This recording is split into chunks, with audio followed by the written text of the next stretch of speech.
everyone. Thank you so much for being here wherever you are in the world joining us. We really do appreciate it. This is USA Global TV and Radio. I'm Dr. JACALYN KERBECK. I'm the president, founder, and chief listening officer here at our network, where we have on average 29 live weekly broadcasts.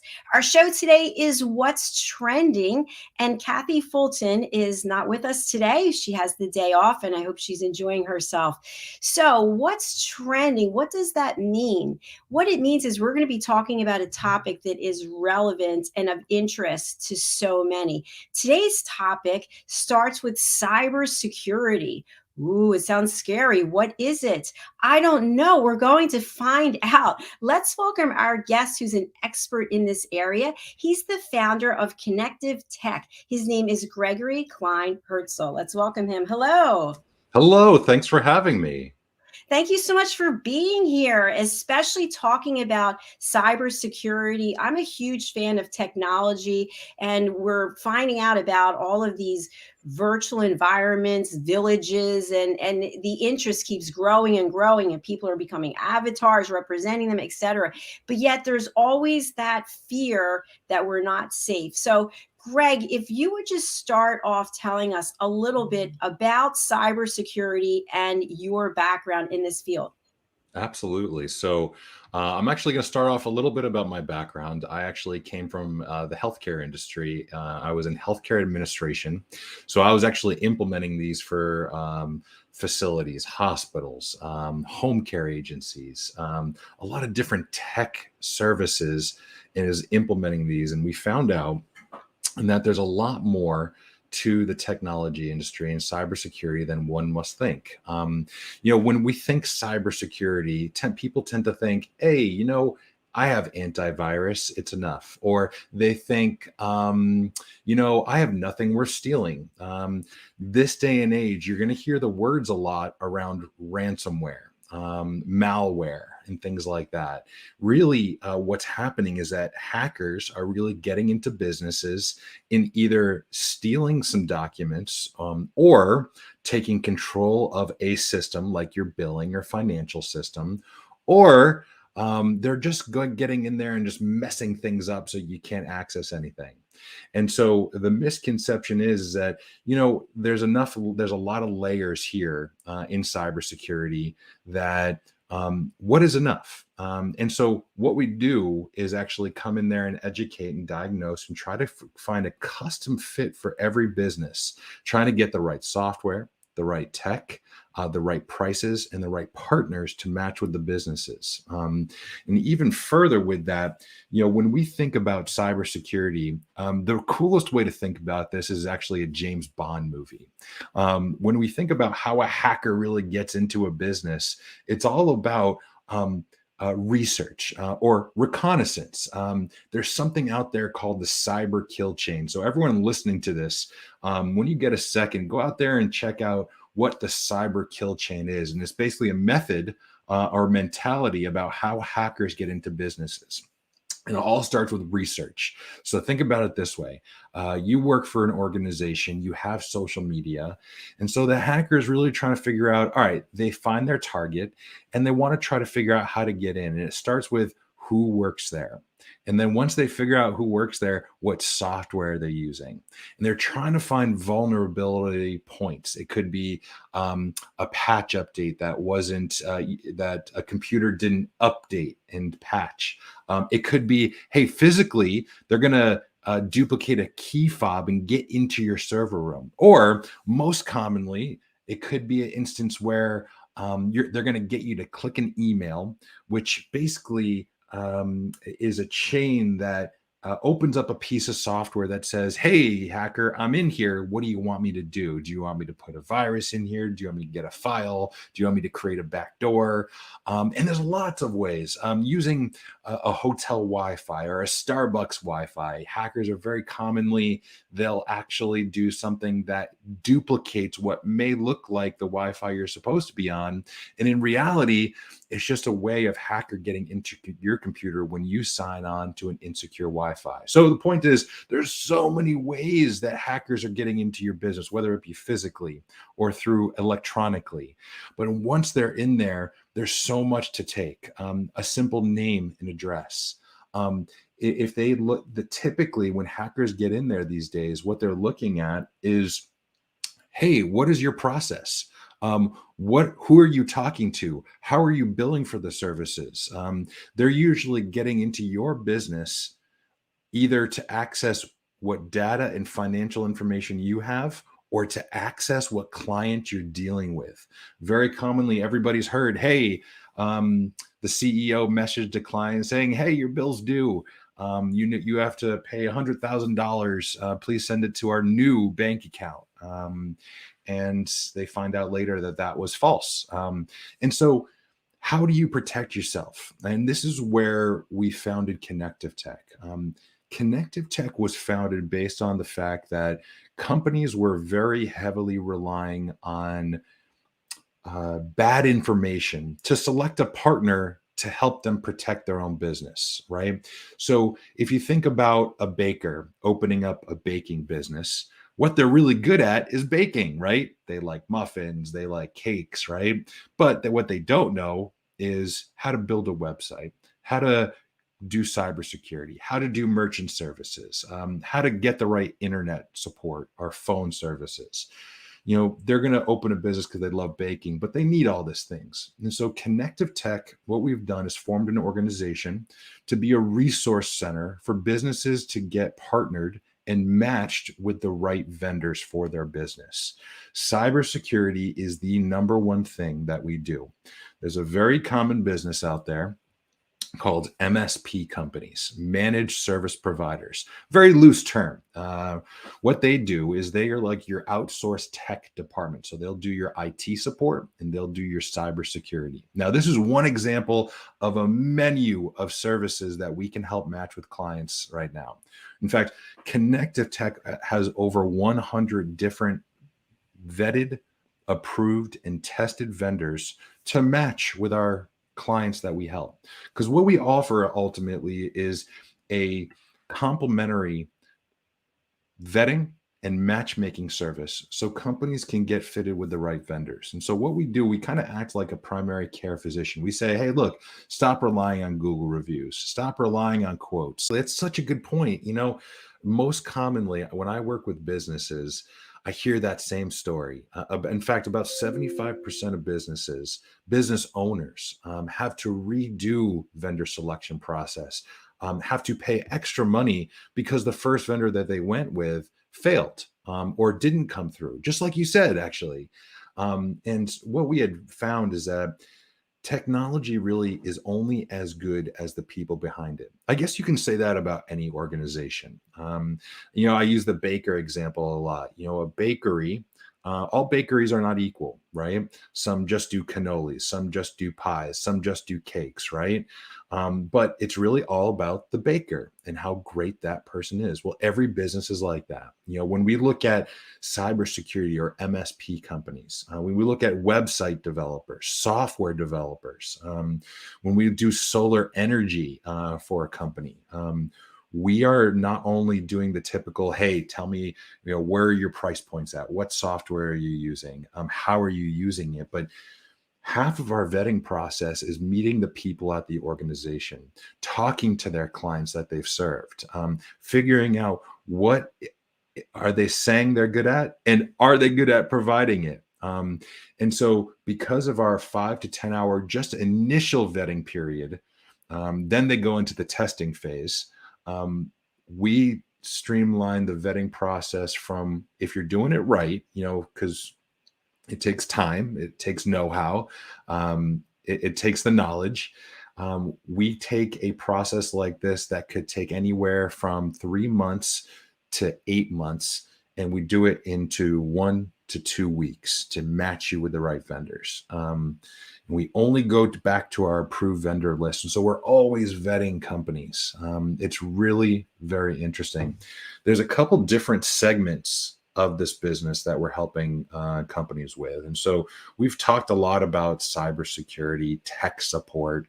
One of the common things that you hear people needing a lot is telephone and internet services. And so very, very commonly, businesses have, I'm going to call shiny object syndrome, right? They know what's the most well-marketed companies, the Verizons, the Comcasts of the world, right?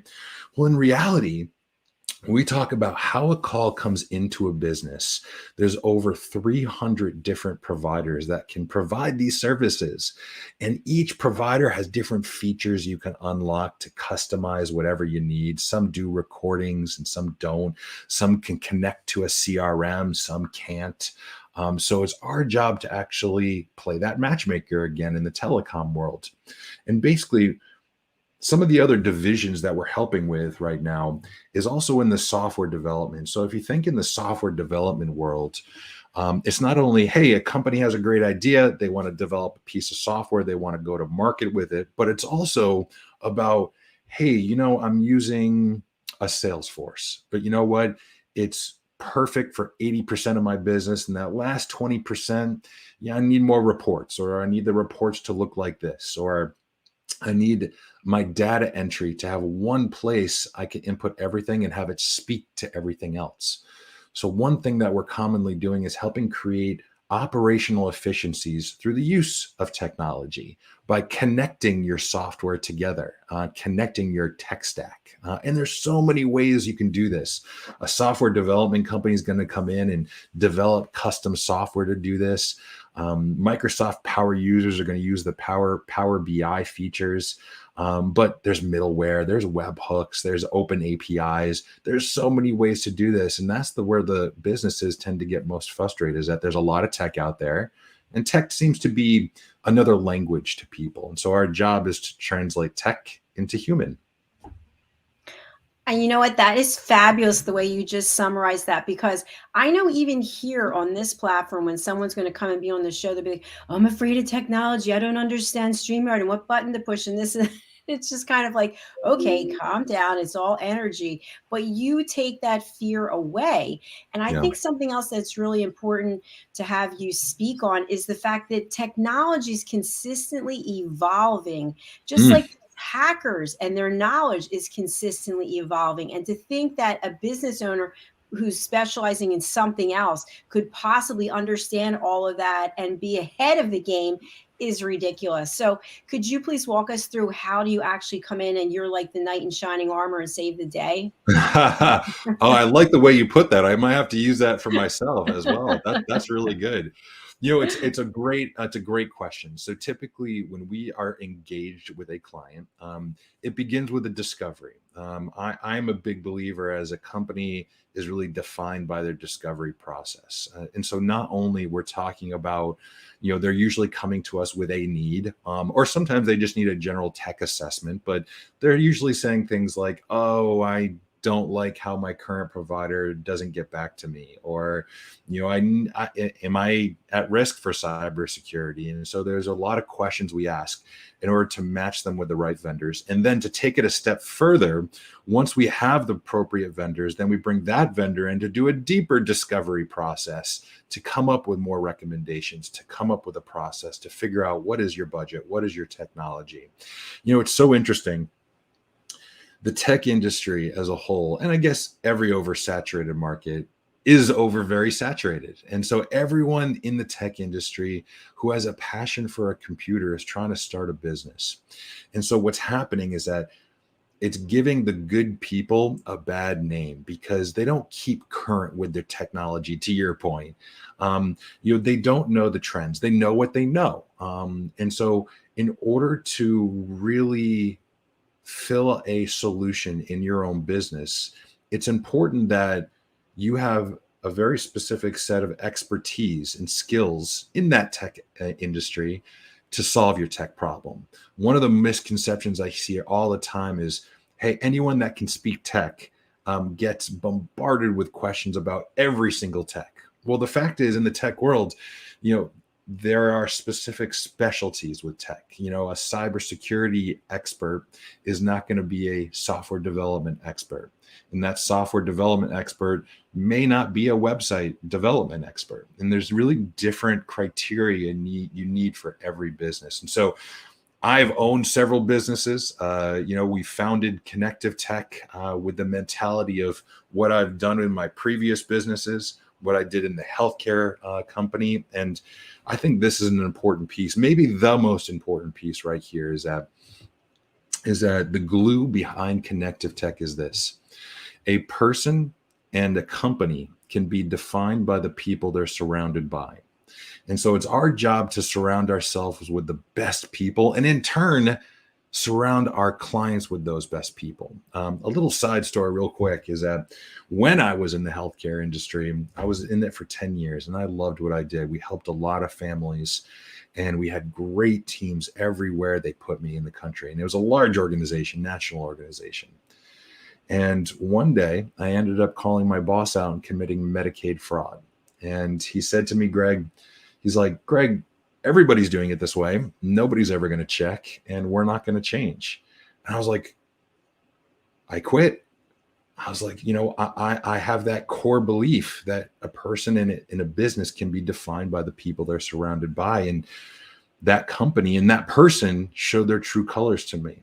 And so I vowed when I started my first business that I was going to surround myself with better people and help businesses around me, kind of streamline the process that I went through with my business to get them to that 2-3 year mark in their first year. That's what we want to do. Technology should be the thing that helps foster growth, not hold you back. And there's more bad than good out there, unfortunately. And so it's our job to find the good and present that to our clients, if that makes sense. Yeah, it absolutely does. There's so many great points that we could drill down on here. So I would love for you to just take us back just for a second. As you know, with the pandemic, many people considered leaving their role, their job, their whatever they were doing and starting out on their own, me included. I left my corporate career in 2020. And Good so when you decided to leave, hey, I'm out, I'm going to start doing this. What did you have to do to hone your skills so you could be this guru of technology matchmaking?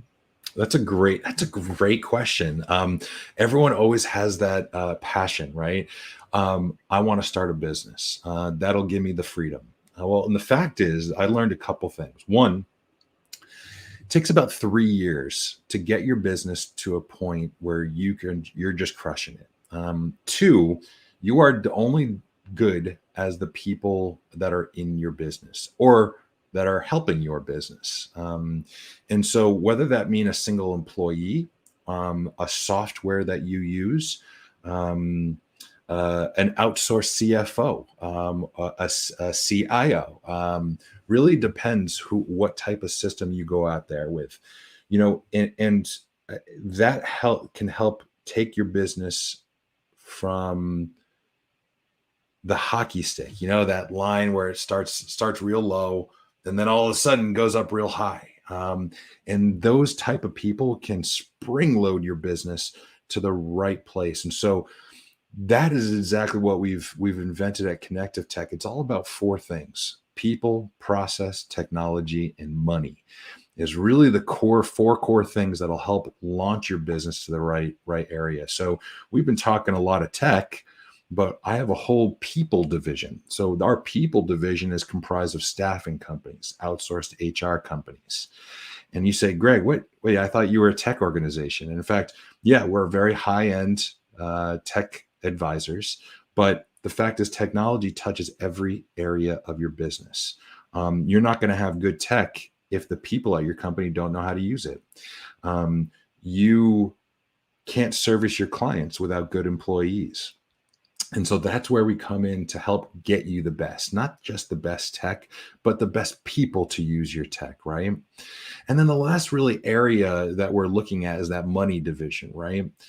And so a lot of times I talk with startup companies and they're always looking for those private investors or venture capitalists or the angel funds and whatnot. But the reality is that those are very hard to get into, and you have to really know that industry in order to dive into it. So what we do is that for an established business, we'll actually go in there and say, hey, we're going to look at your tech and we're going to teach you how to use the technology better, spend your money a little more wisely. And then we're going to go through all your vendors and say, who are you paying? How can you get the same services or better for less money? And so we have an army of savings consultants that we will bring in to examine your business and on your behalf, advocate for your business in order to lower your costs, increase your efficiencies. And then the other area is that we have a smaller army of debt brokers. And so when you think of a business buying equipment, buying into expanding locations, a startup software company going to market, we match that. We represent all the banks, all the PE, the VC firms that give loans. And so that way, and the banking industry is the same thing we've been talking about. Some do SBA loans, some don't. Some do private equity, some don't. So it's our job to represent all of them to match you with the right loans. And so to connect the dot with the people, process, technology, and money. There is one area, though, that we have been seeing as a major, major need. Speaking of the oversaturation, right? Software industry is such an oversaturated market, right? People are thinking, how do I get the right CRM? How do I find the right ERP? Do I use the Google suite? Do I use the Microsoft suite? What's the best for my business, right? Well, the fact is that to find the right software, it links back to your operations and how you flow into your business, what you're most comfortable with, what your employees will buy into, right? But then once you have all the software you've selected and you've done all the demos, how do you create operational efficiencies with using your technology? Well, the fact is that you can input it once and have it speak to all your systems together. In fact, there's a movement out there right now. When we look at software, a very common term you're going to hear is SaaS, SaaS. SaaS means software as a service. And so you think of Salesforce. That is a SaaS product or a piece of software. And so right now, there's a movement saying, hey, software companies, leave the as a service portion to people who can help a business and diagnose a business and advocate for the business, and you just be a software company. And so when you implement a piece of software into a company, it's not just about, hey, start using it, turn it on. It's all about, hey, how do you customize it? There's so many features in every software. Salesforce is a great example of that because there's a million features in Salesforce. Salesforce started off as a CRM, and it's now more like an ERP where it's helping with finances and sales, right? And so there's teams that are dedicated out there to not only customize software, but there's also teams out there that will help integrate your software to your business, map out, do that beautiful minds mapping of your operations. How do you when you click on this, what happens to it next? What software? If you're doing a lot of copying and pasting, if you're using a lot of Excel sheets, right? This is a great time to say, hey, how can I lower my overhead, increase my efficiencies, up my capacity to create more effective business strategies? And that's one of the areas we help with. Greg, you are just so prolific when it comes to all these fabulous ways that you can help people. And something that popped into my mind, that there's a lot of ABCs, like CRM, SaaS, SA. People get all caught up in what all those terms mean. But once again, you're here to the rescue, that we don't even have to worry about what those things are. It's basically, what are our business objectives? And then you help us get that path and map that path through. And I think also as a business owner, we're so used to being in the business, putting on all these various hats, and yet we're not actually like that eagle soaring over the business. And you help us take that step back by saying, hey, we want to help you meet and exceed your business objectives, we can help you in all of these areas. You can get that ostrich head out of the sand because we're going to take a lot of those things off your plate. Does that sound right? Oh, absolutely. I mean, you've heard of business owners or leaderships are that are constantly working in the business and not on the business because they have to do a lot of training, a lot of data entry. They have to work with their technology, and their technology is not working for them. And so we're examining all of that and creating those efficiencies, helping them with that software selection, showing them what they don't know. And back to the bakery, bakers are great bakers, but they don't know all the different ways you can develop a website, all the different CRMs and ERPs. You know, we had a company recently, a $10 million electrical contract company say, you know, we have so many departments here and none of our software talks to each other. And we are there's hours upon hours, 10, 20, 40 hours a week that we're wasting manually entering all this or having to duplicate our conversations in every department because none of our software talks to each other. And so there's a lot of solutions to that. But in that particular solution, because there's financial systems involved with that, we're implementing an ERP in that company to help them get to the next level, which helps connect all the tech stack that they currently have. And so when we talk about software subscriptions, sometimes that means, hey, it's time to graduate to the next piece of software that will help get your business to the right there. You know, the comfort level is a huge factor in figuring out how to get your business there. That's why you see a lot of companies using Gmail versus Outlook, for example, right? People are comfortable with Gmail. They know it. They use it in their personal life.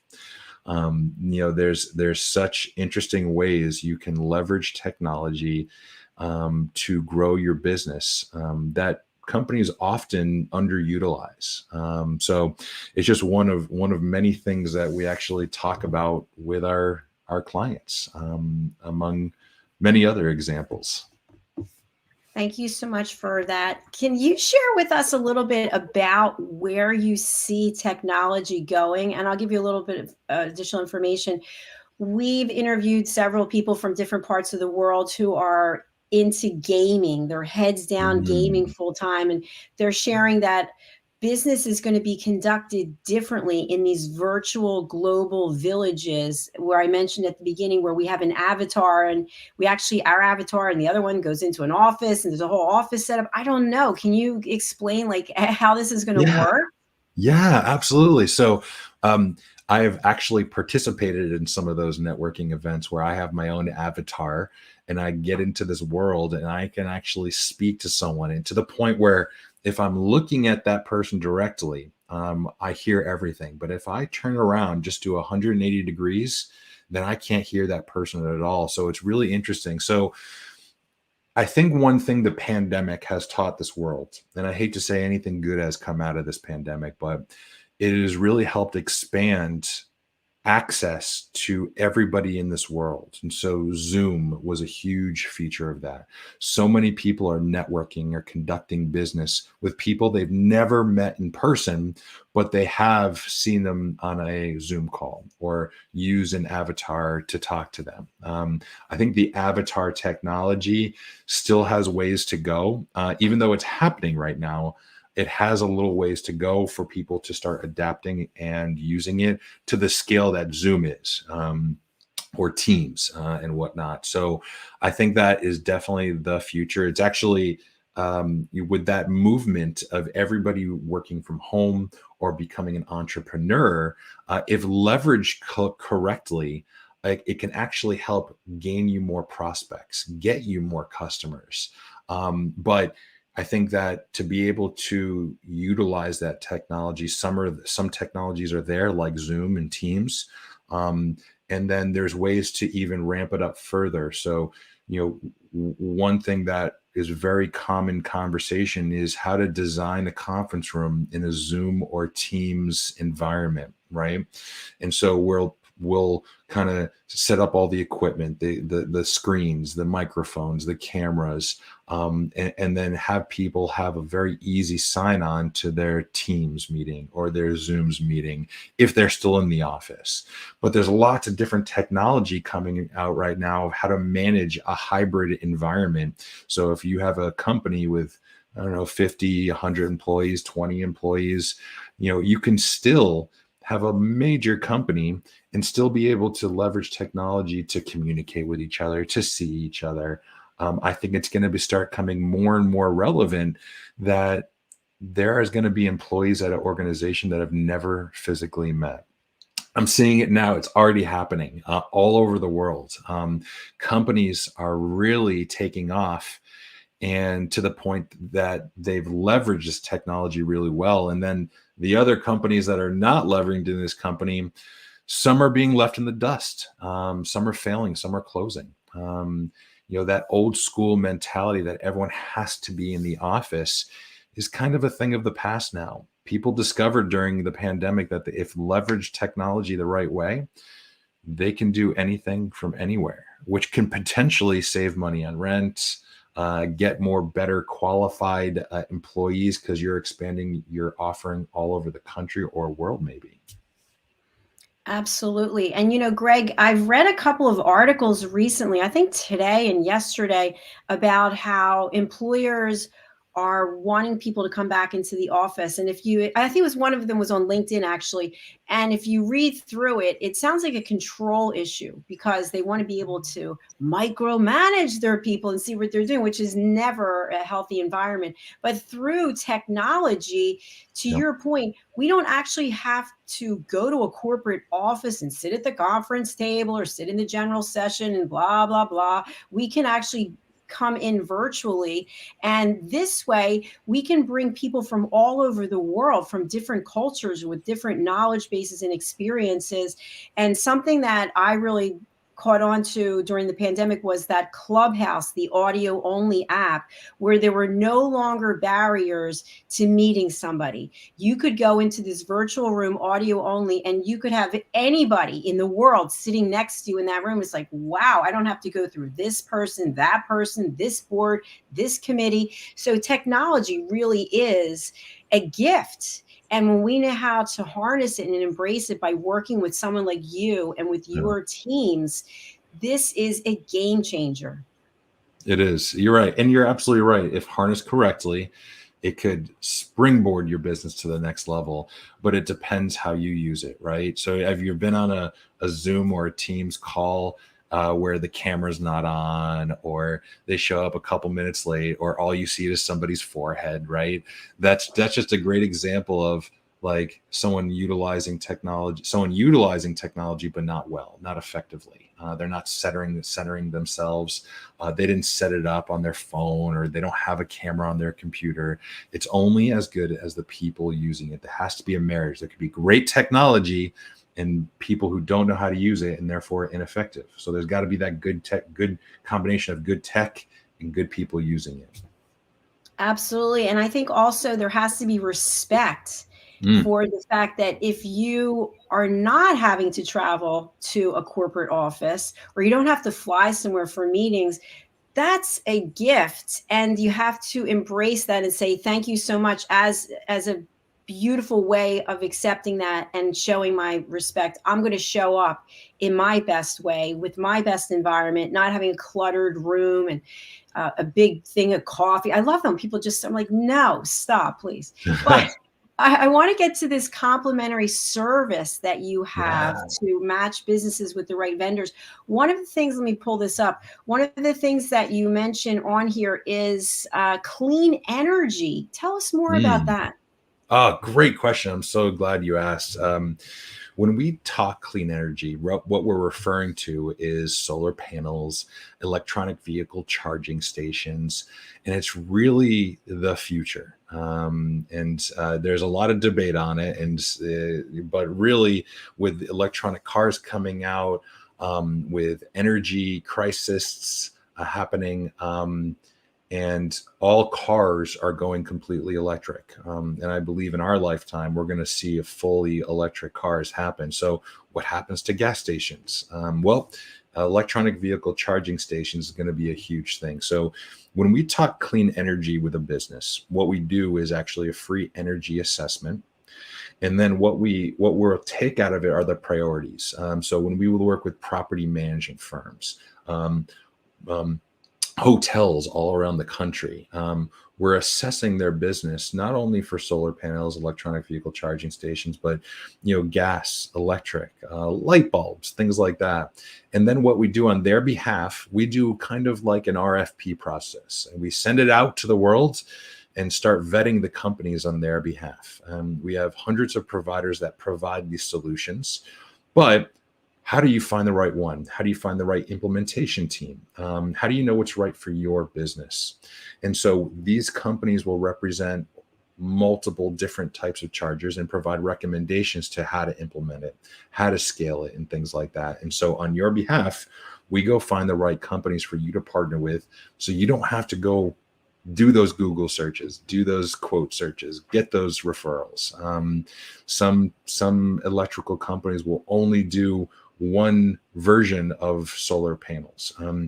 When we work with companies, we try to get companies that are diverse in the different types of offerings that they can offer a business, so we can customize solutions. So immediately we weed out those people and those companies that can't provide or aren't agnostic towards the type of electronic vehicle chargers or solar panels or clean energy that they can help provide. And most importantly, in that clean energy space, one of the hiccups that I see is the implementation of them. So it's one thing to be able to say I can find a good solar panel or good electronic vehicle charging stations, but really where things fail is the implementation and oversight and design and advice that is going right now. And so these companies that we will bring to the table have a good implementation team, have trained and certified vendors that can come out and install and maintain these after they're installed as well. So that's a really big missing piece of the pie. And then, these property management companies are certainly all going in that direction, but they also don't know what they don't know. And so it's our job to educate them on, what's happening now, when it happens, and then the future, and then find the right complementary service to be able to do that. Because ultimately, our fees are actually baked into when they select a vendor. So we're incentivized to make meaningful matches for the businesses in order so we can get paid too, if that makes sense. It definitely does. Yes, for sure. Greg, believe it or not, we're actually at the end of the show. It's just flown by. Can you let our audience know who is the ideal client that you like to work with, and where are they in the world? Can they be anywhere, any size business? Tell us more. Thank you for asking. And it's been a really pleasure to be here. So we typically work with small, medium, and large businesses. We're fairly agnostic. It depends the type of service. When you get services that are like software development, telecom, we see those projects being anywhere from 20 employees to 10,000 employees. I certainly have my one-person shops. I have my Fortune 500 businesses. What we see most is companies that have 20 to 700 employees. And we're heavy in the healthcare, legal, finance, manufacturing, distributions, cannabis, cryptocurrency, and then the service industry like HVAC, construction, restaurants, things like that. Those are the most common areas. And so feel free to reach out. That's that phone number that's on the screen. My email's on there too. The website goes right to us. And so anyway, if you want just a discussion, like I said, we have decided a long time ago that this matchmaking and this vetting is going to be a complimentary service, and so that we make sure we bring you the right matches. Thank you so much, Greg. Can you please let us know about this QR code that's on the screen? Oh, yes. Thank you for asking. So if you scan it with your phone, pull up your camera, just hover over it until the link pops up. That's my contact information. It shows my website. It shows my cell phone number, my business number. So feel free to scan that, save it, and give me a call. Fantastic. Thank you so much for being such a fabulous guest. Please do come back and see us. As I mentioned, we have about 29 shows each week, and there's definitely other shows where you could bring value. And we'd love to hear more about your story. Thank you so much for having me. Thank you again. Take care. Bye.